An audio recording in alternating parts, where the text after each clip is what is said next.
My name is Mark, and I'm about to share with you a story that still gives me chills every time I think about it. This happened in October of last year, in a small town in Michigan. It was a typical Friday evening, and I had just gotten off work. The weather was starting to get chilly, and the leaves were changing colors, making everything look beautiful yet eerie at the same time. Little did I know, that night would change my life forever. It all started when I decided to visit my favorite local diner, Maggie's, for a bite to eat. It was a cozy place, known for its friendly atmosphere and hearty meals. As I walked in, I noticed it was busier than usual. Families were gathered around tables, chatting and laughing, while a few solo diners like myself were scattered around, enjoying their meals in peace. I found a small booth near the window and took a seat. The waitress, a familiar face named Lisa, came over with a warm smile. "Hey, Mark. The usual?" she asked. "Yeah, that'd be great." "Thanks, Lisa," I replied. While waiting for my food, I pulled out my phone and started scrolling through the news. Lately, the headlines had been filled with stories about rising tensions and protests in various parts of the country. I tried to ignore the negativity, focusing instead on some light reading. My meal arrived, and I dug in, savoring the comfort food that Maggie's was known for. Halfway through my burger, I noticed a group of people entering the diner. They were dressed in military uniforms, and their presence immediately caught my attention. As they settled at a table not far from mine, I could hear snippets of their conversation. They were veterans, sharing stories and experiences from their time in service. Curiosity got the better of me, and I found myself listening more intently. One story stood out, a tale about a mission gone wrong, leaving one of their comrades severely injured. The way they spoke, with such raw emotion and camaraderie, made me feel both intrigued and uneasy. After finishing my meal, I decided to approach them. I don't usually do this, but something compelled me to learn more about their experiences.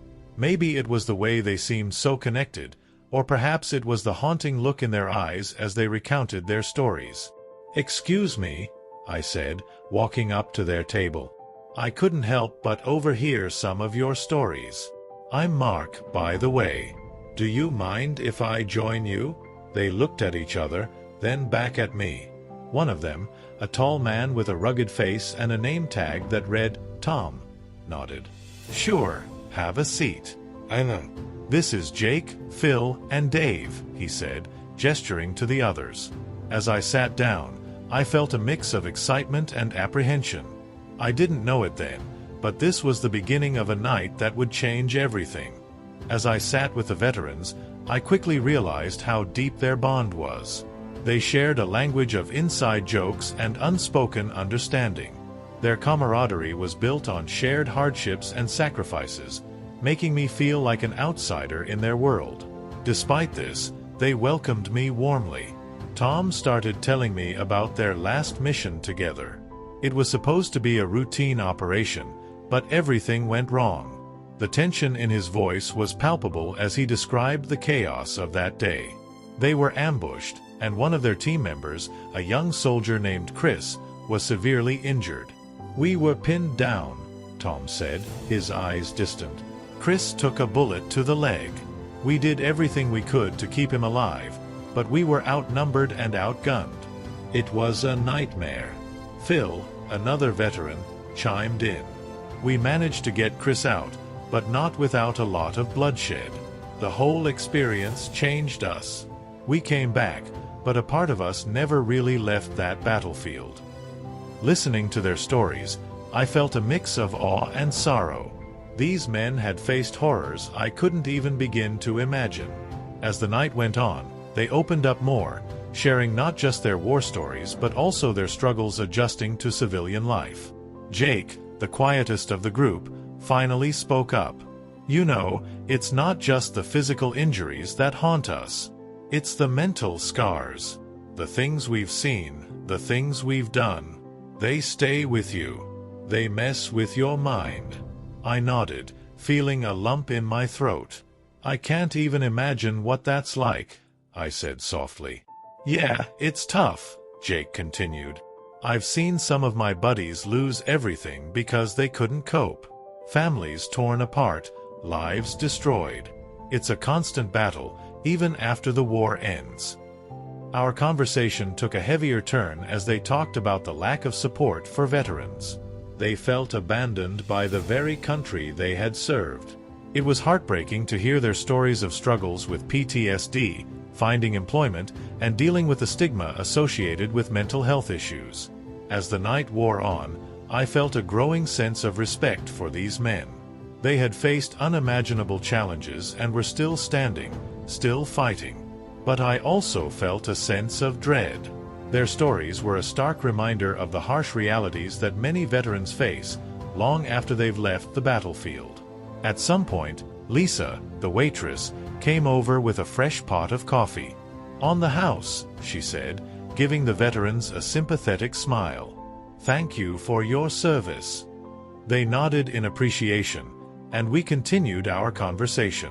I learned more about Chris, the injured soldier.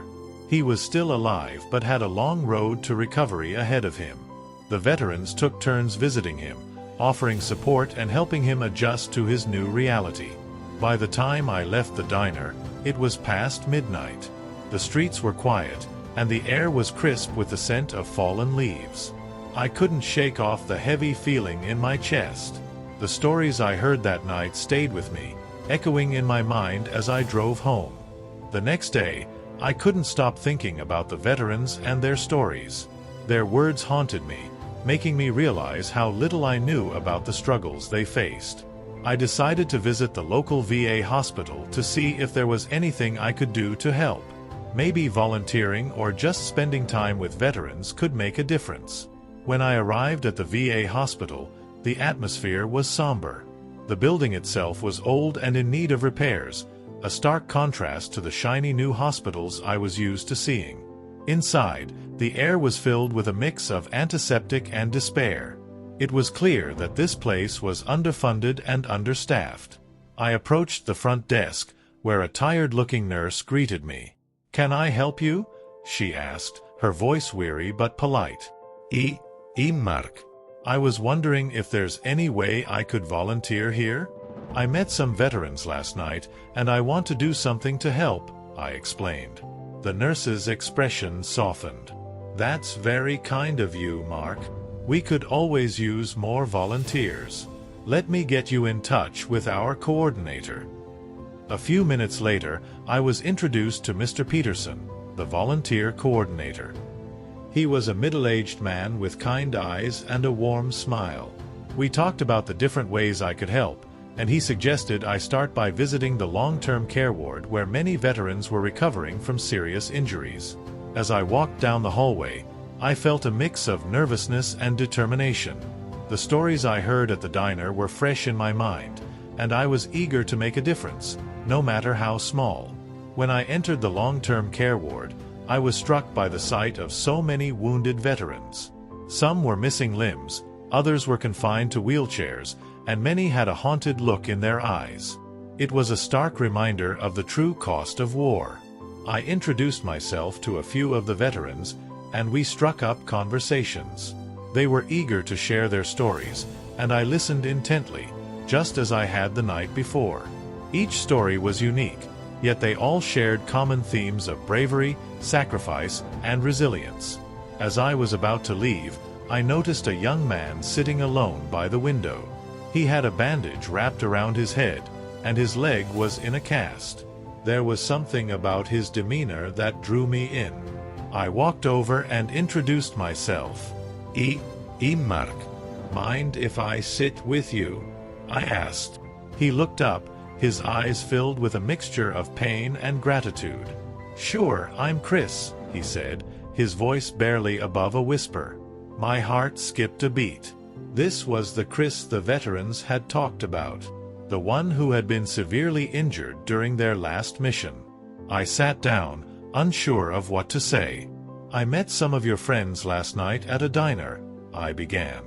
"They told me about what happened to you." Chris nodded slowly. "Yeah, it's been a tough ride. But I'm still here, and that's what matters. We talked for a while, and I learned more about Chris's journey. Despite his injuries, he was determined to stay positive and make the most of his life. His resilience was inspiring, and I felt a deep sense of respect for him. Before I left, Chris asked me a favor. "Can you tell Tom and the guys that I'm doing okay? And thank them for everything they've done for me?" I promised I would.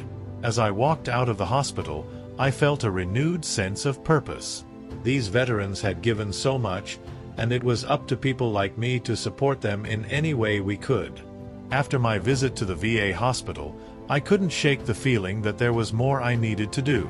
I kept in touch with the veterans I had met, visiting them regularly and even organizing a small community group to raise awareness about the challenges veterans face. The group included other concerned citizens, local business owners, and even a few local politicians who were sympathetic to our cause. One evening, we decided to hold a town hall meeting at the community center to discuss ways we could support our veterans better. The turnout was impressive.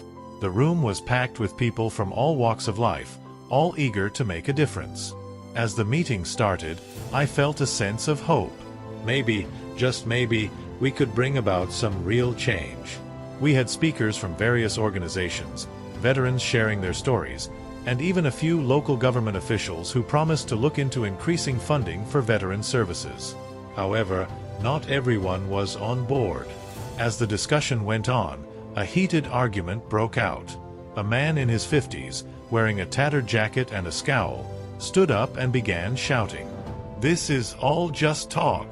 You politicians come here, make promises, and then do nothing. We need action, not words," he yelled, his voice trembling with anger. The room fell silent.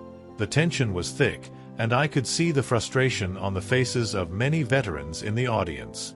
They had heard these promises before, and they were tired of waiting for real change. Tom, one of the veterans I had met at the diner, stood up to address the man. "I get it, man. We're all frustrated. But yelling isn't going to help. We need to come together and find real solutions." The man glared at Tom.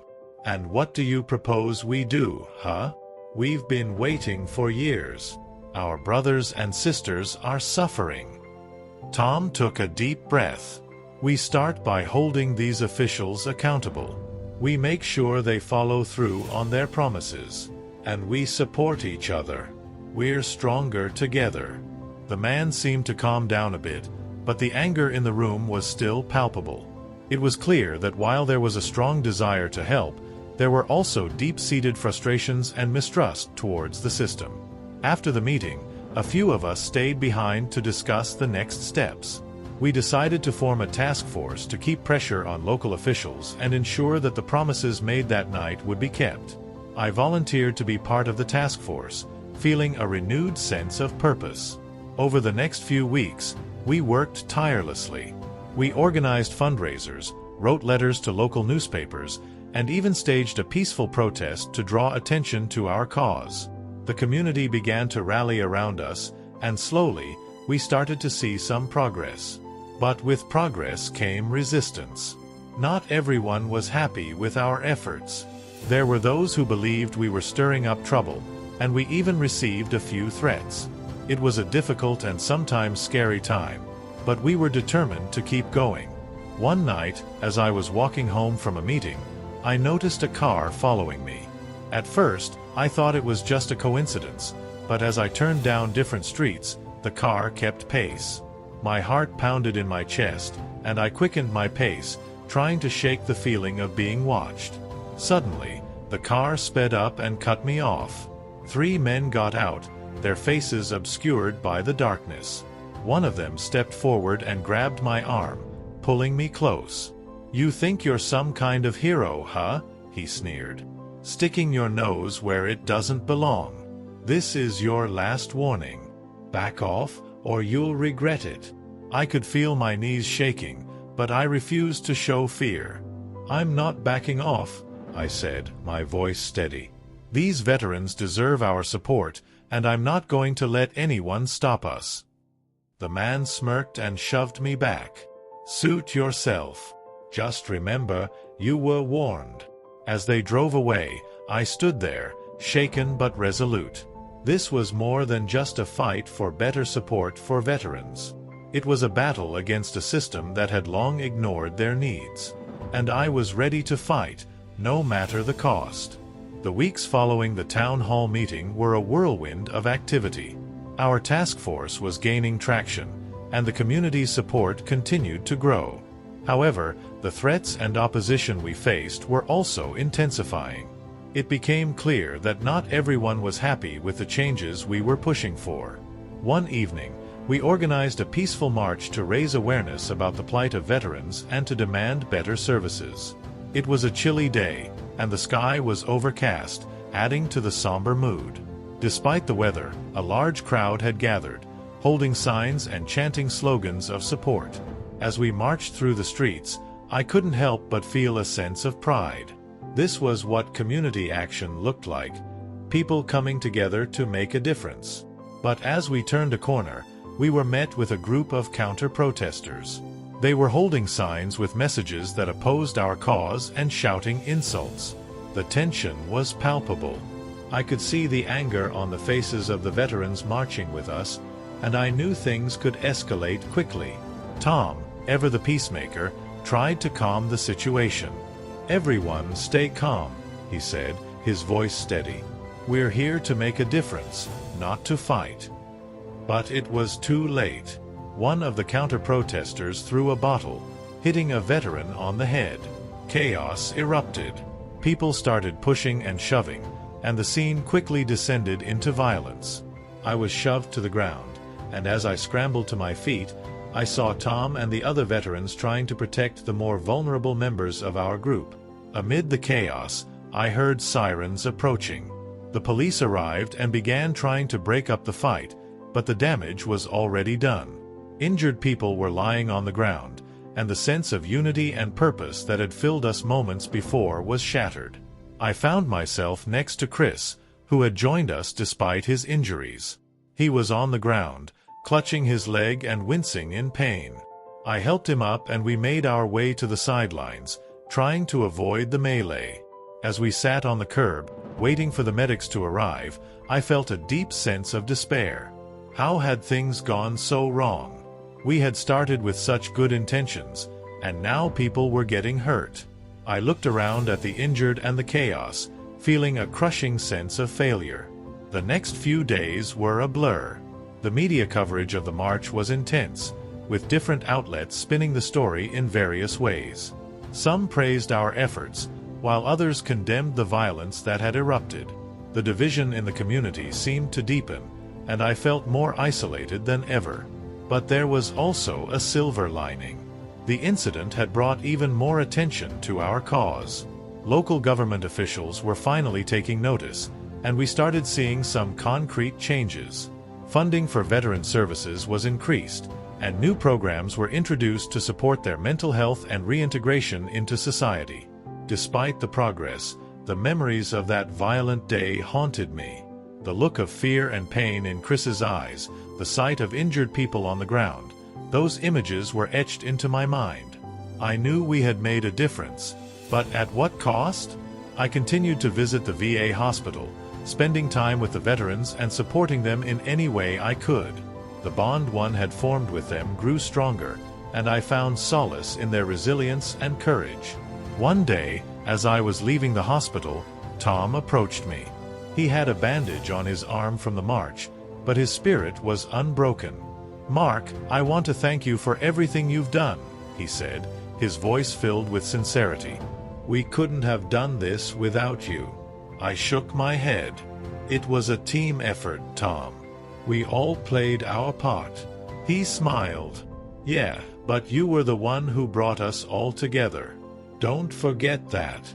As I walked to my car, I felt a mix of emotions: pride, sorrow, hope, and determination. This journey had been filled with ups and downs, but it had also shown me the power of community and the importance of standing up for what's right. And so, I continued to fight for the veterans, knowing that the road ahead would be long and challenging. But I also knew that with people like Tom, Chris, and the rest of our community by my side, we could overcome anything.